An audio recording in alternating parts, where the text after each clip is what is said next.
Radio Publique Africaine.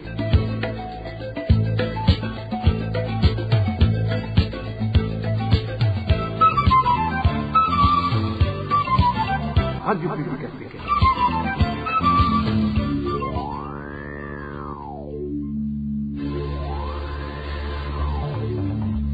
C'est le moment de suivre le journal parlé en français.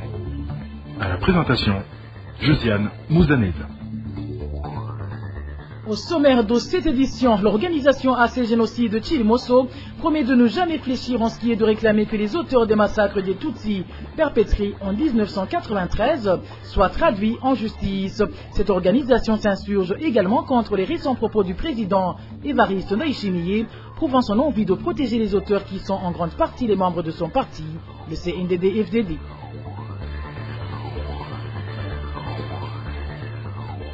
La raison avancée pour exproprier les habitants de la cellule 3 située en zone Buterere n'est qu'un prétexte vu qu'elle diverge diamétralement avec le plan que le gouvernement a déjà élaboré depuis belle lurette. Vous aurez les détails dans ce journal. Dans ce journal, nous vous parlerons également de l'état des lieux de la progression de l'épidémie du choléra au Burundi. Voilà pour les grandes articulations. Bien le bonsoir chez vous mesdames et messieurs. Tout de suite, le développement de ces titres.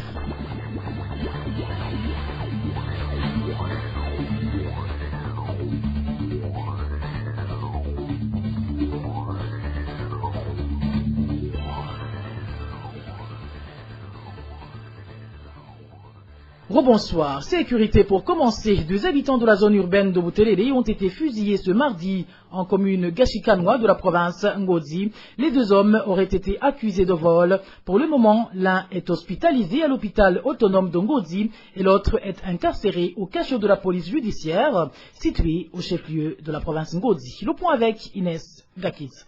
Les deux hommes arrêtés après avoir été fusillés ont pu être identifiés par la rédaction de la RPA. Le premier est prénommé Alexandre, ancien militaire, et le second est connu sous l'appellation de Rufu, il fut policier. Les informations à notre disposition indiquent que les deux hommes sont allés dans cette commune Gashikanoa en provenance de la zone urbaine de Buterere. Nos sources à Gashikanoa, c'est en province Ngozi, font savoir que la police a appréhendé les deux individus le matin de ce mardi, les soupçonnant d'être des voleurs. Les mêmes informations précisent que les deux suspects auraient opposé une résistance aux agents de la police et à ces derniers d'ouvrir le feu. Le matin de ce mardi, deux hommes ont été arrêtés dans un hôtel situé en commune Gashikanoa. L'un était militaire et l'autre était policier. La police avait suspecté ces deux hommes d'être des voleurs. Ils se sont bagarrés avec les policiers. La police a fusillé un des deux hommes au niveau de la jambe et l'autre au niveau de la tête. Un policier a été blessé sur la jambe. L'un des deux personnes arrêtées se trouve actuellement dans les urgences de l'hôpital autonome d'Ongozi et l'autre est incarcéré à la police judiciaire d'Ongozi. Ils ont été arrêtés par le responsable du service national des renseignements à Ngozi. Ces deux hommes venaient de Buterere. Selon toujours les informations en provenance de la commune Gashikanoa, aucun objet prouvant qu'ils seraient des voleurs n'a été saisi par la police. Nos sources doutent que cette arrestation cacherait d'autres motifs. Nous n'avons pas pu joindre Bonfort Ndolelaro, commissaire provincial de police à Ngozi, afin qu'il donne de plus amples éclaircissements. Inès Gakiza, en page politique, le président Évariste Ndayishimiye et son gouvernement font feu de tout bois pour supprimer toutes les preuves du génocide des Tutsis perpétré en 1993. Déclaration de l'AC Génocide de Chilimoso, section Suède.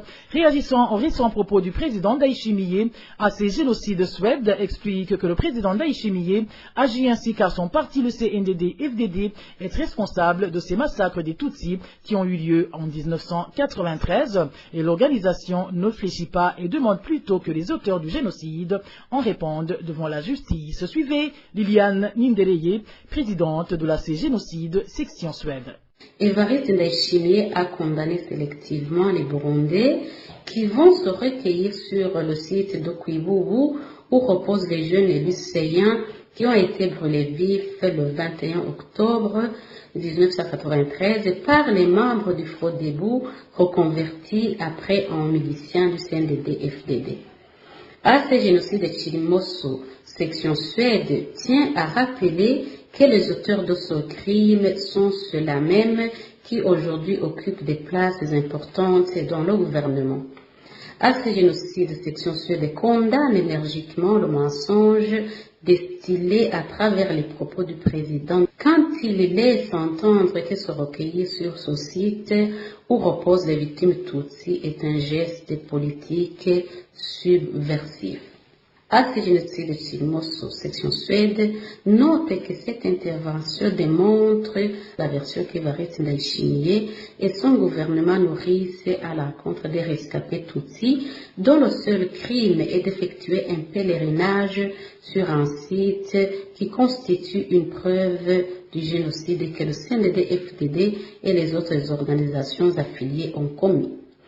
En tant qu'organisation soucieuse des intérêts et des rescapés de ce génocide perpétré contre les Tutsis qui restent impunis, alors que les auteurs ont déjà été identifiés par une commission d'enquête des Nations Unies. À ce génocide, Chilmoso, section Suède, rappelle au peuple burundais et à la communauté internationale que le CNDD a été mis sur pied par le bureau politique du parti Frodebo, responsable du génocide Tutsi d'octobre 1993, et que de surcroît, il a signé des accords de coopération avec les autres génocidaires rwandais Interahamwe et Exefar pour poursuivre ensemble ce sinistre programme dans la région des Grands Lacs. Parlons à présent justice, où les habitants de la commune Kayogoro en province Makamba demandent justice pour le cas d'un Imbonerakouré arrêté ce lundi en possession d'une grenade alors qu'il était au milieu de la foule. À l'administration communale, ses habitants sollicitent un désarmement de tous les civils armés. Éloge divin, Rémiche. Lundi de cette semaine, un Imbonerakouré du nom de Tumaini Jafet a été aperçu avec une grenade au niveau de la sous-colline Gitwa en commune Kayogoro. Une alerte à la police a été vite faite par ceux qui se trouvaient dans les environs, comme le témoigne cette source. Cet Imbonerakouré s'appelle Tumaini Jafet et est originaire de la sous-colline et colline Muguruka. C'est un Imbonerakouré qui se comporte comme un intouchable dans cette localité. Après avoir constaté qu'il portait une grenade, ceux qui se trouvaient aux alentours ont alerté la police qui est vite intervenue.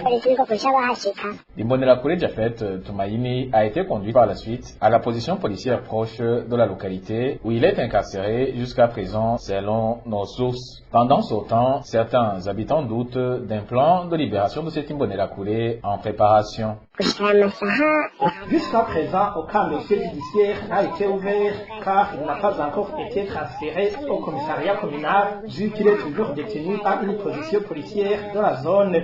Nous avons des inquiétudes que sa libération serait en train d'être préparée car nous observons des mouvements des administratifs issus du parti CNDD-FDD et des responsables de ce parti qui se rendent souvent là où il est détenu et certains nous ont indiqué qu'ils tentent sa libération avant qu'il ne soit transféré au commissariat communal. Vous saurez que, mis à part ce qui s'est passé ce lundi, une autre grenade avait tué un enfant de 12 ans dans un ménage de la même commune Kayogoro il y a un mois. Cette grenade avait explosé au moment où cet enfant la maniait après l'avoir découvert à l'intérieur de la maison. Les habitants de Kayogoro demandent ainsi à l'administration communale d'organiser dans les brefs délais une campagne de désarmement des civils. La rédaction de la RPA a tenté de joindre par téléphone Jean-Bosco Atungimana, secrétaire permanent de la commune Kayogoro, qui assure l'administration par intérim, mais en vain. Je vous le disais en titre, le plan de chasser de leur propriété les habitants de la cellule 3 de la zone Wuterere ne date pas d'hier, comme le confirment certains administratifs à la base. Dans cette localité, selon les mêmes sources, le gouvernement aurait d'autres projets qu'il souhaite réaliser dans ces parcelles, des projets qui n'ont rien à voir avec la protection de ces populations. Le point avec Emmanuel Nyongeku. Le projet d'exproprier les habitants de la cellule 3, quartier 1, zone de Wuterere, date d'après l'an 2000, comme le confirment certains administratifs à la base dans cette localité. Nos sources au sein de l'administration à la base en zone de Wuterere indiquent qu'une commission avait été mise en place par feu président Pierre Nkurunziza pour statuer sur le cas de ces citoyens. Cette commission était présidée par le nommé Cyril Sibomana, alors conseiller juridique au sein de la présidence de la République, avec comme vice-président Arnaud Irakoze, qui était conseiller à la la première vice-présidence de la République, et le superviseur Gaston Sindimo, alors premier vice-président de la République. Néanmoins, la dite commission n'a jamais présenté de rapport sur la mission qui lui avait été assignée. Entre-temps, ajoute nos sources qui ont requis l'anonymat, le gouvernement, via l'Office burundais de l'urbanisme, de l'habitat et de la construction au Buha en sigle, aurait besoin de ses propriétés pour deux raisons. La première raison, selon nos sources administratives en zone de Buterere qui se sont confiées à la RPA, serait d'y construire un garage pour y installer les réparateurs de différents engins qui travaillent en désordre en zone Buyenzi, commune de Mukaza. La deuxième raison serait d'y ériger des industries dont on ignore jusqu'à présent l'objectif. Pour le moment, les acquéreurs de bonne foi ne savent pas à quel sens se vouer, dans la mesure où nombreux ont dû contracter des crédits pour pouvoir construire. Merci à toi Emmanuel Neyongeko de la gouvernance. Passons à la page santé où 66 cas de choléra ont été déjà enregistrés depuis l'apparition de cette épidémie au début de ce mois, une épidémie qui a déjà fait une victime. C'est du moins ce qu'a annoncé ce mercredi la porte-parole du ministère de la Santé publique et de la lutte contre le sida. Dr Chloé Ndaikunda a indiqué que cette épidémie s'est déjà répandue dans 4 districts sanitaires. Suivez. L'épidémie s'est propagée et comme ça avait commencé dans le district sanitaire de Bujumbura Nord, alors il s'est propagé dans d'autres districts, et surtout le district centre, dans le quartier de Buiza et le quartier de Buyenzi. Et puis il y a eu également une propagation vers l'autre district, le district sanitaire de Chibitoke. Plusieurs foyers, je dirais qu'à Chibitoke c'est 8 foyers. Et au district nord c'est 2 foyers. Au district centre c'est également 2 foyers. Et il y a aussi le district Isare qui a été atteint. Et donc je préciserai que c'est au niveau de Mutimbuzi, Gatumba, Rukaramu, Maranza, Kajaga, Ruziba et Samu. Donc c'est-à-dire qu'il y a propagation dans plusieurs foyers, c'est pas seulement au niveau d'un seul foyer. Nous avons beaucoup de foyers, mais heureusement que au niveau du foyer originaire, donc à Bukirasazi, nous n'avons plus de cas qu'on enregistre. C'est seulement au niveau du district Gatumba, à Kajaga, où on enregistre encore des anneaux. Dr Chloé Ndaikunda, porte-parole du ministère de la Santé publique et de la lutte contre le sida, a également fait savoir que 2 malades se sont échappés de l'hôpital Prince-Régent Charles avant qu'ils soient bien guéris et demande à la population de ne plus afficher ce comportement parce que cela permet la propagation de cette épidémie et les administratifs sont à leur tour appelés à aider dans la lutte contre cette épidémie de choléra. Une courte pause et nous parlons économie. Grogne au sein des habitants de la zone Gatete en commune et province Rumongi, à l'origine des vendeurs de boissons Braroudi qui augmentent les prix à leur guise. Ces habitants se disent indignés par l'attitude des autorités à la base qui assistent sans rien faire. Le détail avec Eric Nyonzima. Les commerçants pointent du doigt pour s'être démarqués dans la hausse des prix des boissons Braroudi, sur celle du secteur Gatete de la zone Gatete. Le plus connu dans ces magouilles s'appelle Emmanuel Maniakiza. Selon notre source, les autres secteurs de la même zone ne trempent pas dans cette spéculation. La situation n'est pas généralisée. Par exemple, dans le secteur Gatete, il coûte 3500 francs burundais et c'est comme ça partout dans ce secteur. Par contre, dans le secteur Mutambara de la zone Gatete, la mostère coûte 3000 francs burundais. Dans la zone Mostebra de la zone Gatete, le prix est le même. Je signale d'ailleurs que même le primus coûte 2200 francs, alors que dans le secteur Gatete, le prix est de 2500.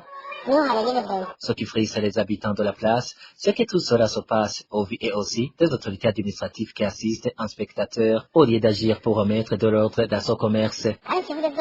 Le chef de la zone est là, il est lui aussi de ceux qui consomment à un prix élevé. Le chef du secteur lui aussi est là comme tous les autres. Et ils ne font rien pour décourager son comportement. Seul le gouverneur de Rumongue avait donné l'injonction à ses récalcitrants de diminuer ses prix, mais il ne l'écoutait pas. La situation se présente ainsi au moment où, il n'y a pas si longtemps, le Premier ministre Gervais de la Kobucha avait annoncé qu'aucun commerçant n'a le droit d'augmenter les prix des boissons Brarudi. Pour le moment, les habitants du secteur Gatete demandent aux autorités de faire de leur mieux pour remettre dans le bon chemin ces personnes qui augmentent les prix comme ils veulent et de les punir conformément à la loi si nécessaire. Eric Nyonzima. Et puis les artistes doivent savoir que lorsqu'ils chantent, c'est une occasion qui leur est accordée pour qu'ils donnent un message bénéfique, que ce soit pour les jeunes ou pour les adultes. Propos d'Élisée Fabrice Ngavilano qui s'intéresse à la culture burundaise. Ce dernier souligne qu'il y a plusieurs thèmes importants pour le pays dont les artistes peuvent s'inspirer et de conclure en demandant au ministère de la Jeunesse et de la Culture de mettre en place une commission chargée de contrôler les chansons diffusées dans le pays. C'est après les lamentations des parents suite aux chansons indécentes qui sont actuellement jouées dans le pays. Suivez Élisée Fabrice Ngavilano qui suit de près l'art et la culture du Burundi. Les musiciens burundais doivent savoir que faire la musique est une occasion spéciale de transmettre leurs messages au peuple burundais et que ces messages doivent porter des opinions importantes à la nation. Ils devraient savoir aussi qu'il n'y a pas de limite des auditeurs vu qu'ils sont partagés via les réseaux sociaux, suivis par plusieurs personnes de générations différentes, par exemple parents, neveux, beaux-parents, enfants et autres. Cependant, ils doivent analyser leurs messages avec prudence en évitant des termes tabous qui peuvent plonger l'avenir de nos descendants dans le génocide ou dans la destruction totale de notre culture. Nous adressons surtout ce message au management des musiques et directement aux propriétaires de ces musiques d'éviter d'être guidés par leurs émotions ou de l'adolescence, car tôt ou tard ça pourra être à l'origine de leur ridiculité face aux questions de leur descendance. Vu que le message passé par la radio ou réseaux sociaux ne s'expire jamais. Mais il y a beaucoup de domaines dans lesquels ils peuvent lancer leurs messages comme la protection des droits humains, protection de l'environnement, cohésion sociale, paix et développement durable, lutte contre la corruption et autres. Je pense que tout cela que je viens de citer peuvent être très importants pour le peuple burundais. Que faire ces œuvres tabous, que faire ces œuvres de trahison. Nous prions à toutes les parties prenantes, propriétaires des réseaux sociaux, des radios, des télévisions, Conseil national de communication, ministère de la jeunesse et de la culture, d'assurer le suivi et contrôle et la supervision, l'analyse, pour que les musiques d'aujourd'hui ne ternissent pas l'image de la coutume burundaise. Et voilà, amis fidèles de la RPA, c'est sur ce clin d'œil que nous mettons fin au journal en français de ce jeudi 12 janvier 2023. Merci à vous qui nous avez prêté une oreille attentive. Merci également aux équipes rédactionnelles et techniques pour leur franche et parfaite collaboration. À la présentation de ce journal, vous étiez avec Josiane Mouzaneta. Passez de bons moments chez vous. Au revoir.